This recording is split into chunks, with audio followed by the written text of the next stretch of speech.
These are Uponor transition ball valves.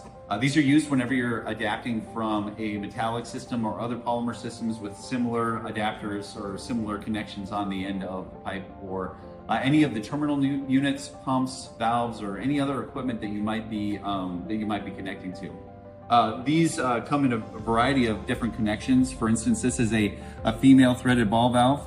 It comes in sizes from 1/2 inch all the way up to 3 inch. This is a male threaded ball valve. It comes in sizes from 1/2 inch all the way up to 2 inch.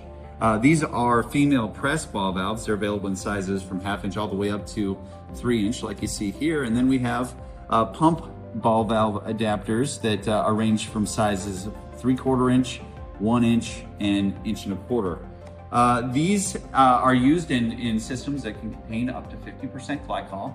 They have a full pore ball valve, which means 20% less friction loss through these valves. That directly translates to increased performance and better sustainability.